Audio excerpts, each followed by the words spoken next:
kurang lebih itu teman-temannya kita udah bahas panjang mengenai memoir.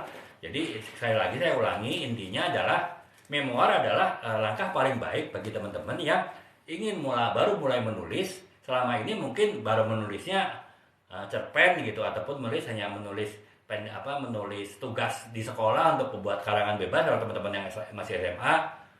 Tapi teman-teman ingin menulis lebih serius lagi. Nah, langkah yang paling bagus, paling tepat adalah kita menulis memoir. Memoir itu apa? Memoir adalah kita menulis sebagian dari kisah hidup kita yang paling signifikan, yang paling berpengaruh dalam hidup kita, dan itu kita angkat sebagai sebuah tulisan. Nah, jadi ini adalah tulisan non-fiksi sebenarnya, karena yang kita tulis adalah fakta dan data mengenai hidup kita. Akan tetapi kita bisa menulisnya dengan gaya menulis sebuah novel. Ada dialog di situ, ada pengembangan karakter di situ, ada detail penjelasan mengenai situasi di situ. Jadi nah itulah, jadi kita belajar menulis sebuah novel dengan menceritakan kisah hidup kita. Itu pun bukan keseluruhan kisah hidup kita ya, seperti kita menulis autobiografi, tapi hanya sebagian dari kisah hidup kita yang paling signifikan, yang paling berperanan. Nah, tentu kita akan yang kita ceritakan adalah mengenai kisah hidup kita akan jauh lebih mudah untuk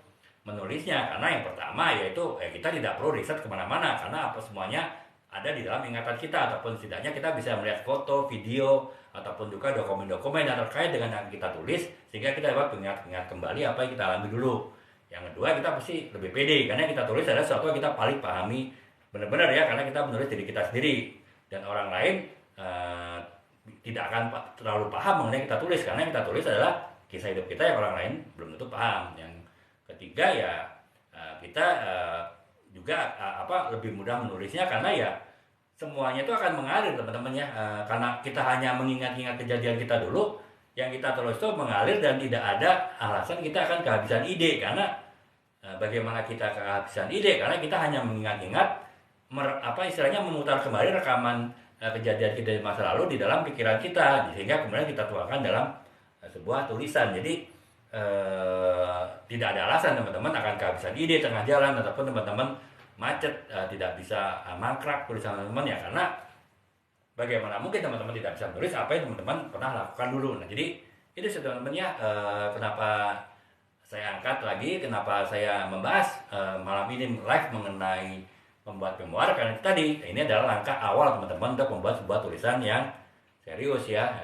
Ya, tapi setiap penulis sih beda-beda teman-teman ya. Kalau saya terus terang tidak memulainya dengan membuat memoir. Saya membuat sebuah karya novel ya, novel-novel saya teman-teman bisa lihat di etalase 4 sampai 10 kalau nggak salah, itu novel-novel saya ya. Saya membuatnya pertama kali saya menulis tulisan mengenai dunia bisnis dan marketing ya. Ini buku leadership, bos otoriter, ini ada di etalase 11 sampai 16 kalau nggak salah teman-teman ya. Kemudian buku branding, buku trade marketing, itu ya memang saya tidak menulis memoir sebetulnya, tapi yang saya tulis adalah buku-buku non-fiksi mengenai bisnis dan marketing, sesuatu yang sangat saya pahami karena saya 20 tahun bergerak di bidang bisnis dan marketing. Jadi sama, ketika seolah-olah saya menulis memoir juga gitu, walaupun kalau memoir itu menulis kehidupan pribadi saya, nah yang saya tulis adalah kehidupan profesional saya sebagai seorang marketer, sebagai seorang pemasar. Nah, itu saya tulis dalam bentuk-bentuk buku-buku non-fiksi yang terkait dengan bisnis dan marketing. Jadi ya sebetulnya dalam bentuk lain saya menulis memoir, hanya memoir dalam keprofesionalan saya ya. Jadi ya kemudian dari situlah baru saya akhirnya beranjak ke menulis novel teman-temannya. Jadi setiap penulis itu beda jalannya. Saya pun menulis buku non-fiksi pun juga awalnya saya menulis di blog ya. Jadi saya ada blog gratisan ya, waktu itu ya blogspot.com ya, saya menulis, dan kemudian setelah dapat sekitar 21 tulisan dan itu satu tema, akhirnya bisa dibuat jadi satu buku. Dan akhirnya saya bergerak menulis buku non-fiksi yang lain di bisnis dan marketing, dan akhirnya bergerak juga ke buku fiksi gitu. Jadi kurang lebih itu teman-teman ya, sedikit dari saya mengenai bagaimana kita menulis esai, dan juga semoga bisa memotivasi, bisa memberikan inspirasi teman-teman untuk dapat menulis, belajar menulis yang lebih panjang, lebih serius, bahkan menulis novel dengan pertama kali kita menulis sebuah esai mengenai kehidupan kita yang paling penting, dan itu adalah cara termudah kita untuk belajar menulis.